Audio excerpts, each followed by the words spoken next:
Oi, tudo bem? O meu objetivo aqui, nesse momento, é promover uma explicação a respeito das questões relativas ao nosso processo avaliativo, referente aos conteúdos de introdução ao estudo da anatomia e também aos conteúdos relativos ao tema sobre sistema esquelético. Então, eu propus aqui algumas questões que, com certeza, vão abranger o nosso conteúdo programático relacionado a esses capítulos, ok? Então, uma explicação geral a respeito das questões, temos aqui. A primeira questão, ela pede para que seja feita uma análise, né, a respeito da anatomia como um todo, no que se refere à questão do seu conteúdo. Então, é dito que a anatomia ela pode ser conceituada como uma ciência que trata do estudo macroscópico e microscópico dos seres organizados, enquanto a sua etimologia se refere à origem, aos prefixos gregos e seus significados. Portanto, a pergunta é bem simples. Qual seria a origem etimológica da palavra anatomia? De onde provém a escrita, o significado da palavra anatomia? Vejam que nós não estamos perguntando o conceito direto de anatomia, tendo em vista que a própria questão ela já propõe o conceito, né? Veja que ele diz que ela é conceituada como a ciência que trata do estudo macroscópico e microscópico dos seres organizados. Porém, o que se está perguntando diretamente é a origem etimológica da palavra anatomia, ok? Com relação à segunda questão, fala a respeito da variação anatômica. Então, a variação anatômica ela se refere às diferenças observadas entre indivíduos que constituem um determinado grupo. O que se pede? Identifique pelo menos os fatores que contribuem para a variação anatômica. Então, quais são esses fatores que podem contribuir para que, ao se observar um determinado grupo, você venha a identificar diferenças entre esse grupo, entre os indivíduos que constituem esse grupo, certo? Então, é o que se pede. Os fatores que contribuem para a variação anatômica. E não esqueçam, né? Nós estamos pedindo aqui 5 fatores. 5 fatores. Então, podem correlacionar os 5 fatores. A questão de número 3, ela fala da posição de descrição anatômica. Aqui, nós já estamos falando um pouco a respeito do conteúdo em si. Trata de quê? De um conteúdo de grande importância no estudo da anatomia, tendo em vista que tudo que você vai estudar em relação à anatomia, em termos de peças, o estudo anatômico de peças, ou do corpo humano como um todo, você tem que levar em consideração a posição anatômica. Então, diz aqui a questão que a posição de descrição anatômica é de grande importância para o estudo da anatomia. Sendo assim, todo estudo deve ser realizado levando-se em consideração que o indivíduo e suas respectivas estruturas devam se encontrar nessa posição. O que a questão pede é para você descrever a posição anatômica, né? Discutimos isso muito em nossas aulas, né? E todo o conteúdo que trata a respeito do estudo da anatomia, ele vem necessitar do conhecimento específico sobre posição anatômica.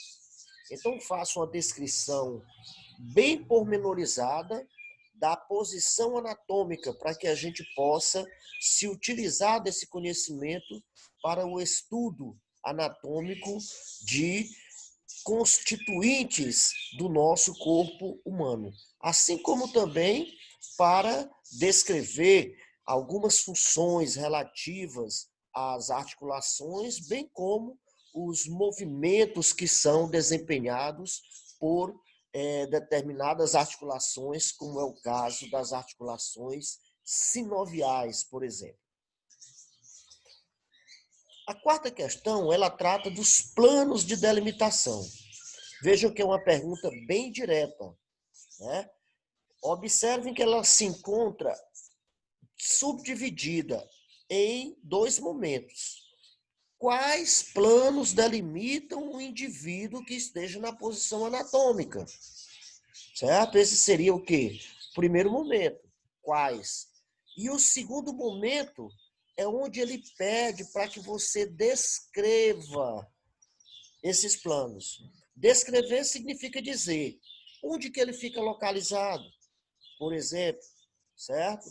É um plano que fica localizado anteriormente ao corpo, ou posteriormente, ou lateralmente, ou tangenciando a parte superior do crânio, ou inferior da região plantar, certo? Então, você coloque o plano, certo? E aí você, na frente, vai descrever esse plano, ok? A questão 5, ela trata dos planos de secção, certo?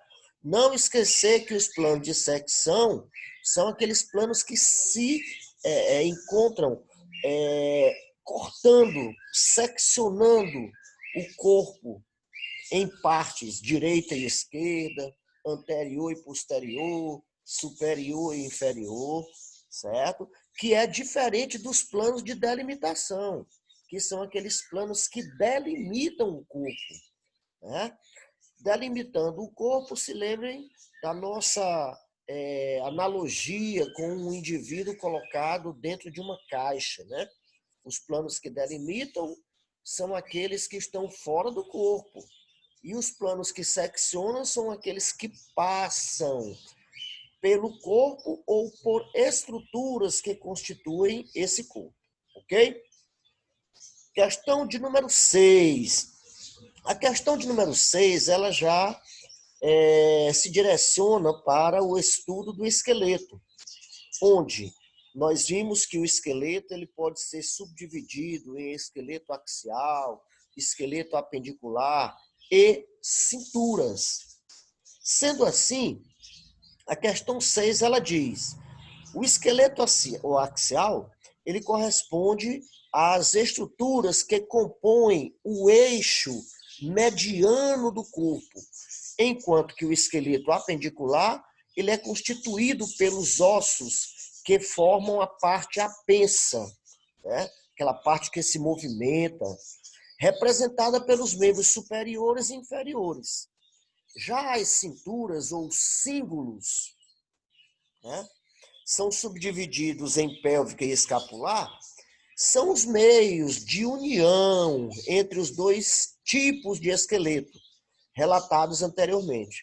Então vejam que a questão ela já coloca para você, né, a divisão do corpo humano, ela já do corpo humano não, do esqueleto humano, e ele já coloca o conceito a respeito dos vários tipos de esqueleto. O que se pede na questão são, o que se pede? Você vai identificar 10 ossos do esqueleto axial, 10 ossos do esqueleto axial. Você vai identificar 10 ossos do esqueleto apendicular superior, observe aí, ok? 10 ossos do esqueleto axial, 10 ossos do esqueleto apendicular inferior. Você vai identificar os ossos da cintura escapular e você vai identificar os ossos que constituem a cintura pélvica, certo? Na questão 7, a questão já diz que os ossos alongados caracterizam-se por não apresentar canal medular, né? Aquele canal medular que apresenta a medula óssea amarela. Porém, esses ossos alongados apresentam medula óssea vermelha e comprimento predominante sobre largura e espessura. A pergunta está: que ossos representam essa classificação? Que classificação?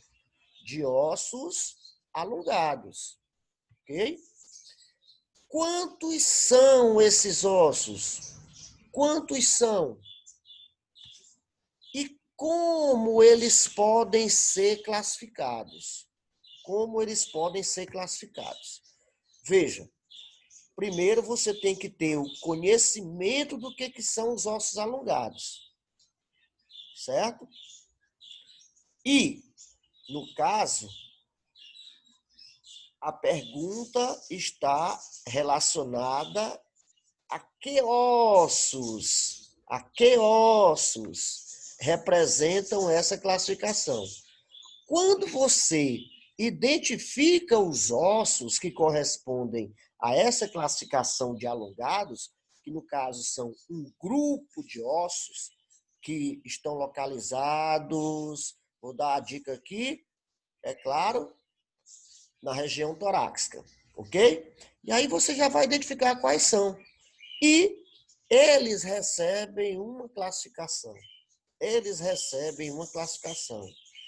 E essa classificação, ela está na dependência de características anatômicas destes ossos em relação a um outro que se localiza no plano mediano e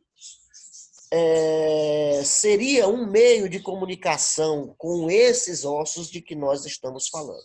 Ok? Questão de número 7.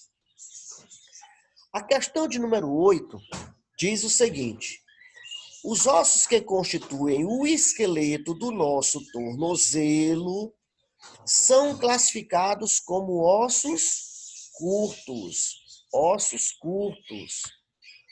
Pois tem uma equivalência entre as três dimensões. Vejam que quando nós trabalhamos o nosso conteúdo programático nas nossas aulas remotas, nós vimos a classificação dos ossos em ossos longos, alongados, curtos, sesamoides, ossos irregulares, ossos pneumáticos, ok? Essa questão aqui, ela está falando diretamente a respeito dos ossos curtos e o que se pede é que você identifique o nome dos ossos que constituem quem? O nosso tarso. O nosso tarso. Beleza? Quais são os ossos que constituem o nosso tarso?